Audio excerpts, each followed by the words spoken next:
Gente, tudo bem? Aqui é a parte 2 do capítulo da aula 4, né? É o capítulo 12, corpos, cérebros e energia. O tamanho do corpo é uma variável que prevê vários fatores da história de vida, como a idade de maturidade, o tempo de gestação, o tamanho da prole, a duração da, da lactação, o tamanho da ninhada, é o intervalo entre os nascimentos e quanto tempo o animal vai viver. Animais grandes demoram bastante tempo para amadurecer, têm longas gestações, têm uma ninhada pequena, tem um longo período de lactação, um longo intervalo entre nascimentos e uma longa expectativa de vida. Agora, animais pequenos é o inverso. Hominíneos são animais grandes, com histórias de vida de animais grandes. Aí, só para vocês terem uma ideia, né? um, eu estou botando aí um Gigantopithecus, né? Talvez o maior símio, né? E o maior primata que já existiu, né? Bom, aqui a gente tem um modelo clássico da ecologia, né? Que aqui a gente tem uma curva exponencial, né? Então, no X a gente tem o tempo e no Y a gente tem o tamanho da população, né? Então veja, a população ela começa pequena, mas ela começa a crescer exponencialmente. Aí você tem uma fase de crescimento exponencial. Depois você tem uma fase de crescimento logaritmo, porque é, você começa a se aproximar de cá, a capacidade de suporte do meio ambiente. Essa curva exponencial, ela é dada por essa equação, né? Então, a equação diz que a mudança da populacional, dn, né, sobre o tempo, dt, é igual a r, a taxa intrínseca de crescimento populacional, né? Depois, n, tamanho da população naquele momento, vezes, entre colchetes, 1 menos n sobre k.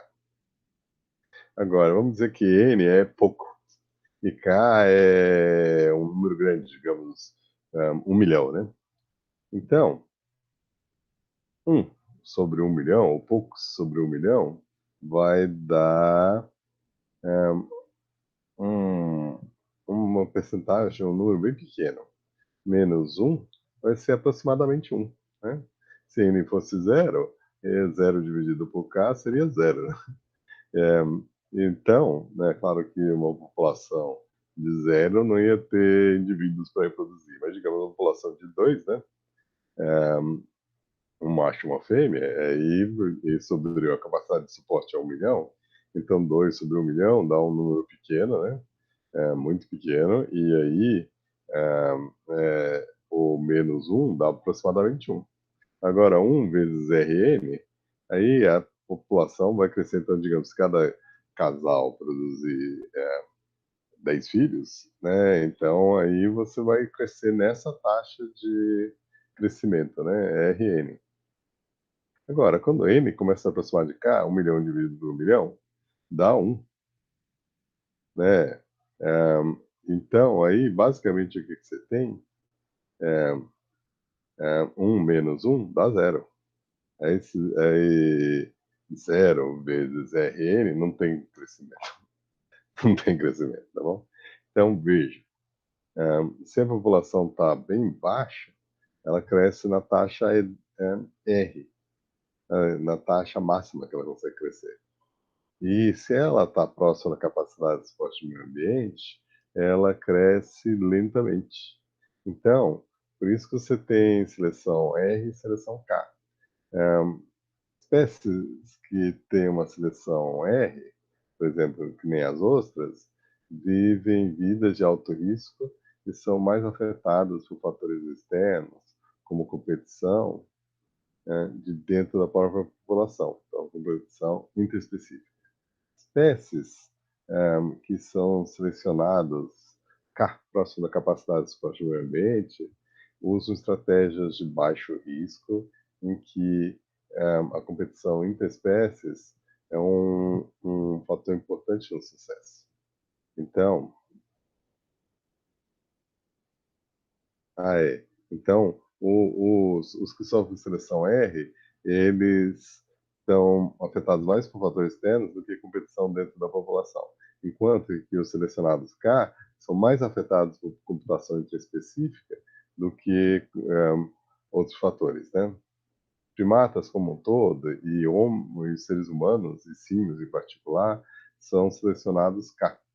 Por isso de que a gente tem uma prole de um normalmente, os dois gêmeos, né? É uma prole de um normalmente. Ratinhos tem uma prole de 8 em média. A gente se reproduz a cada 9 meses, ratinhos se reproduzem a cada 28 dias. A gente tem um período de lactação comprido em tribos selvagens, 4 anos. Os ratinhos, em 20 dias, o que seja, já deixaram de mamar, né? E pode ter muitas proles, né, por ano, né? Mas não vivem muito tempo, enquanto que a gente tem filhotes uma vez a cada 4 anos, pelo menos, e isso aí em caçadores-coletores, assim por diante. Povos com agricultura já é mais rápido, né? Mas caçadores-coletores, a prole é uma vez a cada 4 anos, né? E tem poucos filhotes comparados com um rato, né? E um rato pode, um casal pode produzir ao longo de um ano, né? Uma enorme quantidade, né, de filhotes, né? Talvez 80, 90, né? Então, então veja, clima. Para animais que são selecionados R, é, é um fator variável e não previsível, não muito certo. Enquanto que os animais de seleção K, por exemplo, primatas vivendo numa floresta tropical, o clima é mais ou menos constante e previsível, mais certo. Então, vamos ver, um clima incerto seria tipo o que tem no Ártico, assim por diante. Às vezes, quando você tem anos bons, a população de lemmings explode, né? E depois você tem anos ruins e a população fica baixinha, né? Enquanto que os primatas não, clima tropical, sempre mais ou menos constante, né? Nem muito quente, nem muito frio na floresta, né? Um, no meio da sombra, né? E chove todo ano e tem fruta todo ano, então é um fator constante. Mortalidade. Frequentemente catastrófica, pensa em lemmings, não direcionada, é independente da densidade, né? Esfriou, morreu todo mundo, né? Quanto que em seleção K, o clima é mais, né, a mortalidade é mais direcionada e é dependente da densidade. Quanto mais indivíduos, mais mortalidade, né? Porque eles estão próximos da capacidade de suporte do meio ambiente, né? E a sobrevivência? Você tem uma alta mortalidade juvenil, enquanto que a mortalidade é mais constante nos que são selecionados K. Depois, o tamanho da população varia com o tempo, não está em equilíbrio, usualmente está bem abaixo da capacidade de suporte do meio ambiente, as comunidades não são saturadas, ou estão numa parte da comunidade que não está saturada, você pode estar num vácuo ecológico, né? E todo ano tem uma recolonização, né? Enquanto que em seleção K, você tem uma população que é constante ao longo do tempo, está próximo do equilíbrio e está perto da capacidade de suporte do meio ambiente. As comunidades são saturadas, né? Então, ou seja, tem muitos indivíduos daquela espécie, né? E competindo com uma grande quantidade de espécies. Pensa em floresta tropical, né? Não precisa de recolonização. Agora, competição intra e interespecífica. Variável frequentemente fraca. Seleção R. Seleção K, extremamente forte, tanto interespecífica quanto interespecífica, né? Fatores de seleção. Desenvolvimento rápido na seleção R, próximo da taxa máxima de crescimento da população, R máximo, né? Uma reprodução é cedo, o corpo é pequeno, você tem, às vezes, um único evento de reprodução, pensa em salmão, né? E muitos filhotes, pensa em salmão, né? Agora, seleção K, o desenvolvimento mais lento, a capacidade de competir é a parte mais importante. Você espera se reproduzir para quando tiver condições. Você tem um corpo maior, você se reproduz várias vezes ao longo da sua longa vida, né? E você tem poucos filhotes e eles são maiores, porque você tem bastante cuidado parental, então tem uma mortalidade baixa. A vida normalmente é curta e bruta, né? Normalmente menos de um ano em seleção R. E em seleção K, maior, normalmente bem maior do que um ano. Seleção R leva a produção e seleção K leva a eficiência. Essa é a comparação entre os dois tipos de seleção, né? Então, vamos ver aqui quanto que os primatas, no geral, têm tamanho grande. Aqui a gente tem o maior primata de hoje em dia, né? O gorila. E na mão dele, um lemu camundongo, né? De Madagascar, que pesa 80 gramas. Então, o gorila, essa fêmea de gorila, pesa 93 quilos, né? E essa fêmea de lemu camundongo pesa 80 gramas. Essas diferenças de tamanho de corpo têm várias implicações para ecologia e o comportamento social.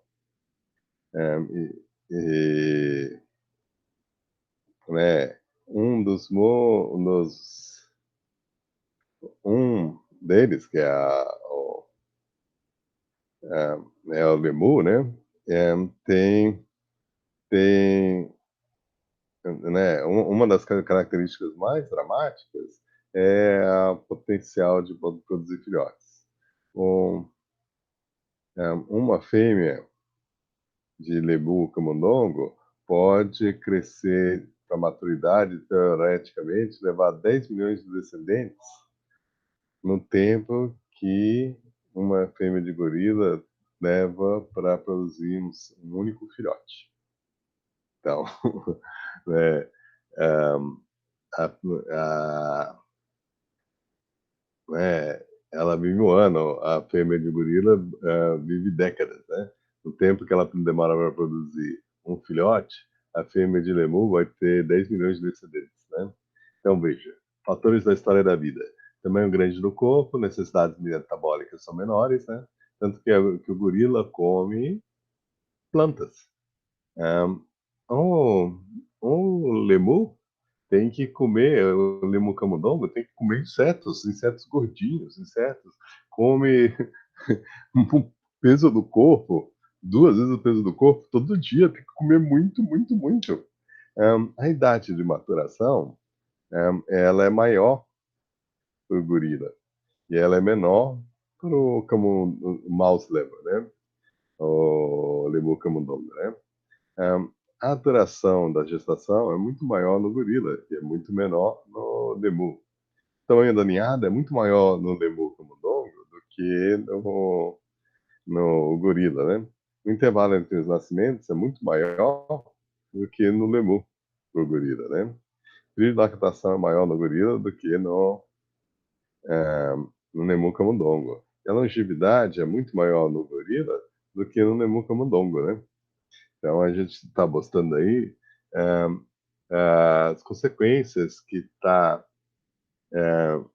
de você ter tamanhos de corpo diferentes, né? Então aqui tem gente que tem as fases da vida em mamíferos, né? Bom, concepção, né? Quando o espermatozoide entra no óvulo, né? E aí leva à formação de um zigoto. Aí o zigoto sofre implantação, né? E aí, então, entre conception, né? Que é quando formamos um zigoto, né? Que se implanta na parede, até o nascimento, isso aí é o período de gestação. Depois que ele nasce, o filhote é carregado pela mãe e recebe leite. Esse aí é a infância. Depois que a mãe tira o leite, né, tem o desmame, aí você tem a fase juvenil. A fase juvenil é entre o desmame e a primeira reprodução, né? Então é um adolescente, né, mas ainda não começou a se reproduzir ele mesmo, né? E finalmente a fase de reprodução em que você está, né, tá sem apoio dos pais, né, e se virando, né? Essa aí é a fase adulta até a morte, né? Entre a primeira reprodução e a morte, tá? Então essas são as fases de vida em um mamífero, né? E aqui vamos olhar primatas, né? Um lemo, gestação 126 dias, lactação, a infância, né? É, ou seja, esse período entre o nascimento e o desmame, 6 meses. Depois, o período da fase juvenil é 1 ano e meio, né? Então, vai de 6 meses a 2 anos. Depois, anualmente, se reproduz até morrer. Então, entre a primeira reprodução, 2 anos de idade, e a morte, são 11 anos. Agora vamos ver um chimpanzé. Gestação, 238 dias. Período de amamentação até os 3 anos de idade, tá bom? E a fase juvenil vai dos 3 aos 7. Aos 7 anos de idade, é uma idade em que você começa a ser alfabetizado, o chimpanzé tem o primeiro filho, né? É, e aí, normalmente, dificilmente um chimpanzé vive mais que 30 anos na natureza, né? Agora, o ser humano não, o ser humano é diferente, né? Então, né, se você olhar um monte de tribos, a gente tem 9 meses de gravidez, né? 266 dias. Entre a formação do zigoto, né, e a implantação, né? E o final da gravidez com o nascimento. E aí, a infância vai até os 6 anos de idade, né? E, né? Ou seja, onde ocorre o desmame, talvez, né? Dependendo da tribo, né? Aí, mas a infância é de que você precisa de intenso cuidado dos pais, né? Aí, a partir dos 6 anos de idade, o filhote larga a barra da saia da mãe, né? Sai para explorar o mundo. E aos 14 anos de idade, na maioria das tribos, por exemplo, ainda não, nem só das tribos, né? A idade em que você podia legalmente casar no Império Romano, 14 anos. A idade que os pais levavam os filhos para escolher a legião dos quais o filho ia se juntar, eles iam em Roma, eles iam para o campo de Marte, aí você tinha as várias legiões fazendo recrutamento, aí você escolhia qual legião você ia participar, né? Provavelmente seria uma de que você tivesse, ou seu pai tinha servido, ou seu tio, ou tinha algum parente ou primo servindo, né? Aí você se juntava à nona germânica. Aí você ia marchando de Roma até a nona germânica com 14 anos. E depois, com 55 anos, a maioria das pessoas morria, né? Alguns viviam até os 90 anos, 100 anos de idade. Mas a vasta maioria das pessoas não vivia mais do que 55 anos. Isso aí na era, né, do ferro, né? Na era do Império Romano, né? Essa seria a fase adulta dos seres humanos, né? Sem a medicina moderna, né? Bom, quando a gente compara o tamanho dos animais, por exemplo, insetívoros, eles têm os menores de todos, os mussaranhos, né? Com próximo de, sei lá, né, 2, 3 gramas, né? Até os insetívoros, tipo o Solerodon, que tem um pouquinho mais de 1 quilo, né? Agora, roedores também têm um peso que varia de, sei lá, 5 gramas até 3 gramas, né? Até a capivara, né, que tem uns 20 quilos, o que seja, né?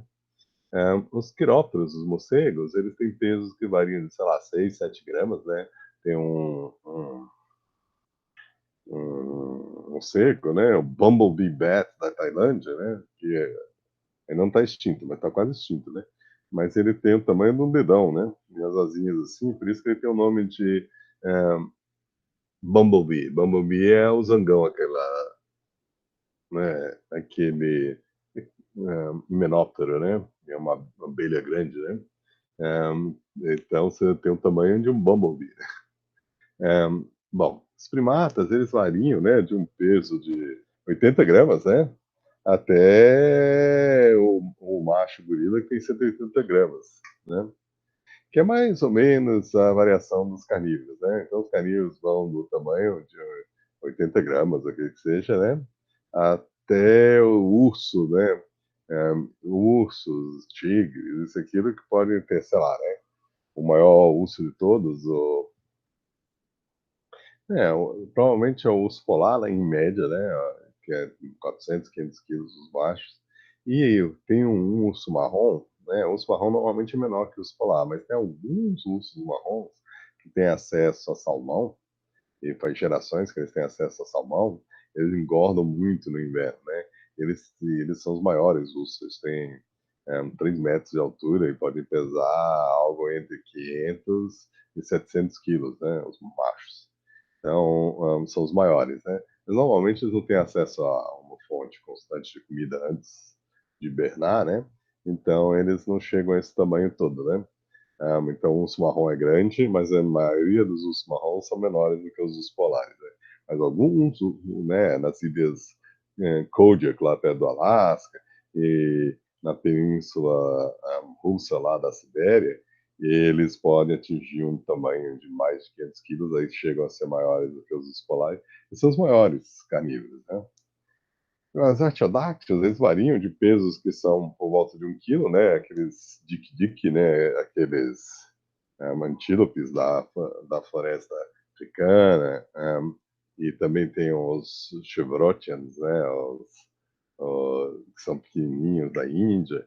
E até é o búfalo africano, que pesa 1 tonelada, né? E aí, os elefantes tinham uma variação maior, né? Hoje em dia a gente tem 3 espécies, né? O asiático, o africano da floresta e o africano da sabana, né? A gente já teve mais, né? Por exemplo, a própria Índia. Até recentemente, a Índia tinha todos os animais que tinha lá, né, hoje em dia, né? Rinoceronte, elefante, assim por diante. Aí tinha entelodantes, que era um elefante ainda maior, né? E tinha um, qual era o nome deles? Um outro proboscídeo também, né? Que era intermediário entre os entelodontes e os elefantes modernos asiáticos, né? E então tinha 3 elefantes, né? E tinha hipopótamo na Índia, Hexaprotodon, e tinha zebra na Índia, né? E tinha avestruz na Índia, né? Então, a Índia era muito parecida com a África de fauna, né? A única coisa a mais que eles tinham era o tigre, né? Mas muitas das mesmas coisas, né? Leão tinha lá, né? Tinha hiena, e leão ainda sobrevive numa floresta da Índia, né? A floresta de Gir, né? Então, né? Tinha mais elefantes em todos os lugares. No Brasil, tinha várias espécies, Aplomastodon e assim por diante, né? Nos Estados Unidos, tinha o mastodonte americano, né? E depois se tinha o mamute colombiano e o mamute primogeus, né? Então, então se tinha mamutes e mastodontes, né? E então os elefantes já foram muito mais comuns em todo o mundo, né? E eles se extinguiram recentemente. A gente só tem 3 espécies. Elas variam entre, sei lá, né? Na idade adulta, entre 1,5 toneladas e o maior deles 6 toneladas, um macho africano, né? Já medido, né? Jumbo. Ele morreu atropelado, né? Ele estava ajudando a tirar as coisas do trem, né? Aí uma locomotiva bateu nele e ele aí morreu em cima dos trilhos do trem, né? E o esqueleto dele foi doado ao Smithsonian. Então vocês podem ver o Jumbo lá na Smithsonian, né? Eles pegaram o esqueleto dele e pegaram a pele dele. A pele dele eles botaram numa maquete, né? Gigante. E aí, na verdade, ele parece que tá vivo, né? Então vejam lá no Smithsonian. O maior elefante de todos. É uma pena que morreu, né? Mas pelo menos um, a carcaça do circo foi doada para o Smithsonian lá em Washington. Se vocês forem para Washington algum dia para ver a Casa Branca e assim por diante, visitem o Jumbo, né? E o que é interessante, cetáceos vão de pesos que são, né, entre 10 e 100 quilos, né? As menores, toninhas, né?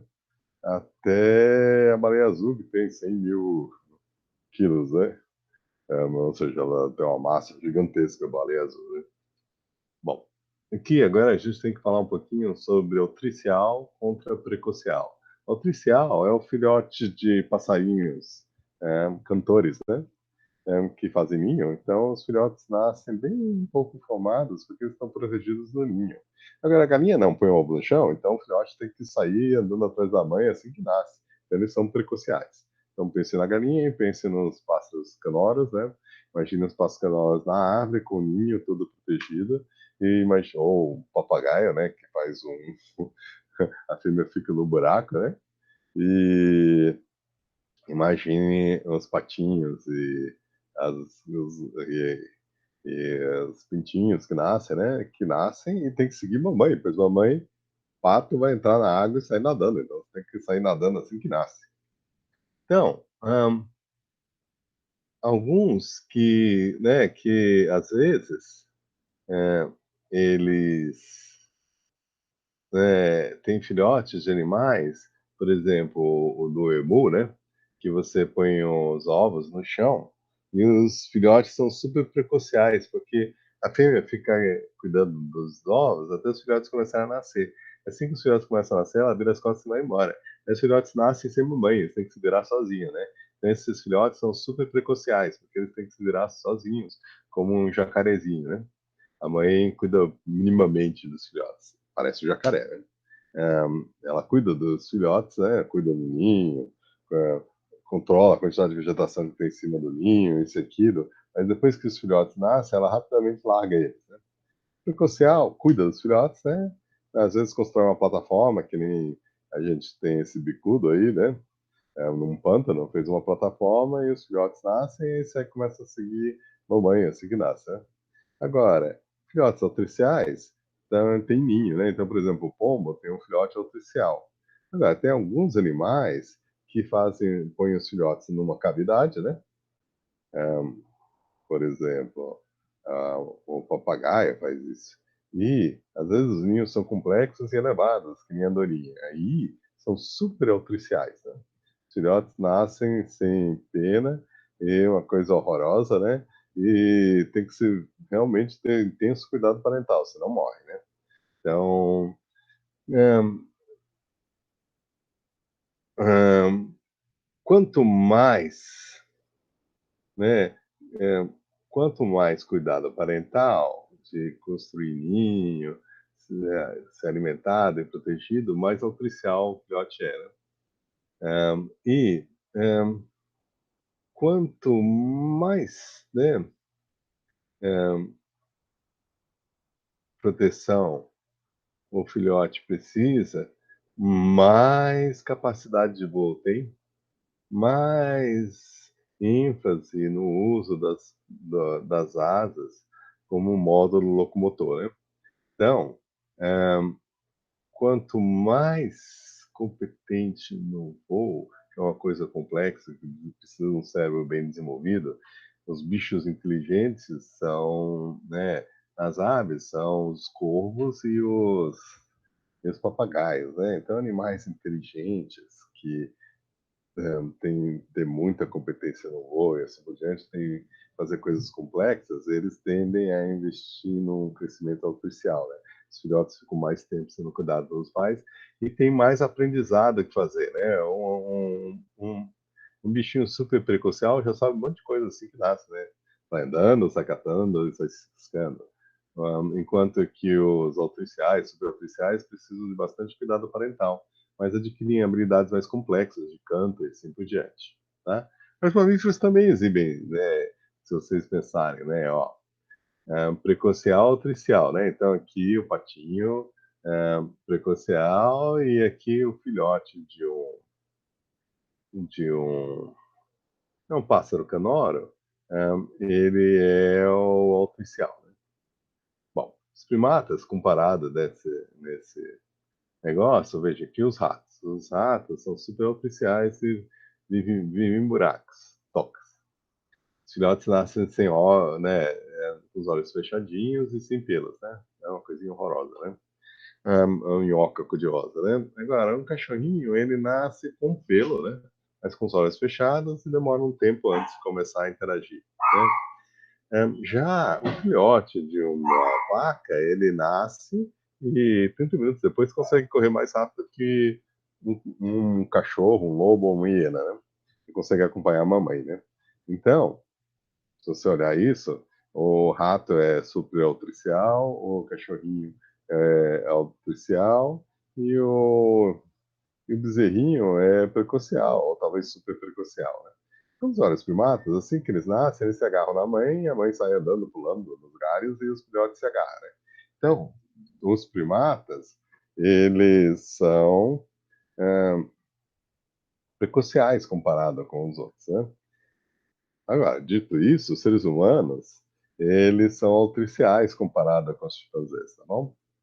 Então, a gente chegou no final do capítulo. Então, as perguntas que a gente fica quais são as limitações da medida darwiniana no sucesso reprodutivo, né? E, claro, se vocês pensarem, o que que é um animal super darwiniano, né? É um animal que atinge a idade reprodutiva instantaneamente. O número de prole que ele produz é infinito. O período de lactação é zero, né? O período de gestação é zero, né? Isso é possível? Dependendo da energia que você tem para dedicar para o seu filhote, você vai ter que ter pouca prole, principalmente se você for selecionado cá, né? E você vai ter que investir bastante nele. Então, isso aí vai te limitar a quantidade de filhos que você tem. Então, enquanto que, se você imaginar o sucesso reprodutivo no ponto de vista darwiniano, seria um número infinito de prole, né? Gerações infinitamente curtas, né? Uma coisa, tempo de gestação e tempo de lactação zero, né? E são coisas que não podem acontecer na natureza porque ter filhote custa energia, né? Então, para qualquer tamanho de corpo, qual estratégia é mais perigosa? Viver perigosamente ou viver cuidadosamente? Bom, viver perigosamente, o nome já diz, não compensa, né? Quer dizer, pode compensar, né? Mas, né, se você viver devagar, você vive mais tempo.